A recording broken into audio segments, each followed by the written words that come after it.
মুসলিম বিন আকিলের দুইটা ছোট্ট ছোট্ট বাচ্চা ছিলেন, মোহাম্মদ ও ইব্রাহিম।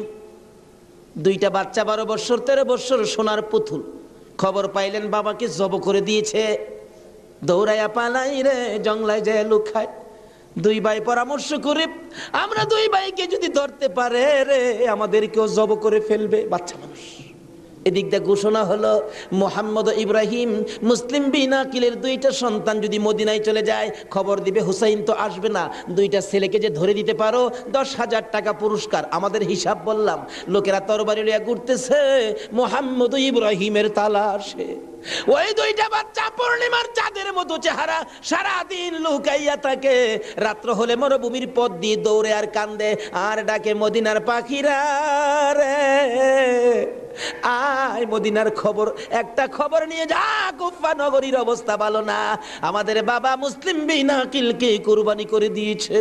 আমরা দুই ভাইকে খুঁজতেছে, রাস্তা পাই না, কোথায় যাব? হুসাইন যেন কুফায় না আসে, খবর নিয়ে যা।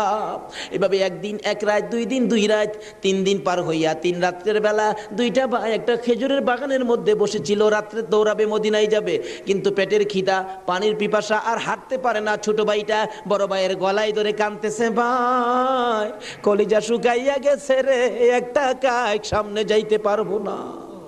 দুইজন গলাগুলি করে খেজুরের বাগানের মাঝখানে ঘুমিয়ে গেছে।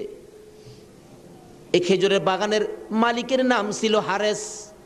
হারেস নিজে ও তরবারি লইয়া ঘুরতেছে।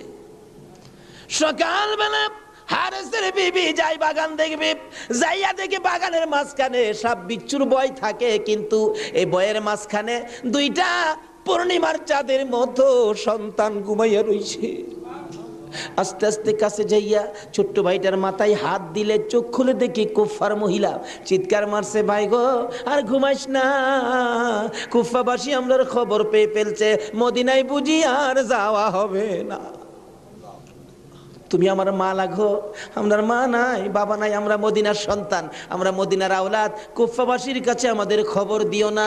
মহিলাটা বলতেছেন, মহিলাদের মায়া বেশি, আয় বাবা তোমাদের তালাশে, আমার স্বামীও ঘুরতেছে, এখানে থাকলে কেউ না কেউ তোমাদেরকে দেখে ফেলবে, আসো আমার বাড়িতে নিয়ে লুকাইয়া রাখি, সন্ধ্যা হলে আমি নিজে মদিনায় লইয়া যাইব।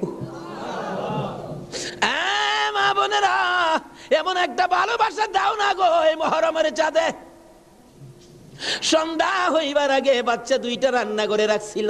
ছোট্ট ভাইটা ঘুম থেকে উঠে বসে বসে কান্দে, মা মা কইয়া।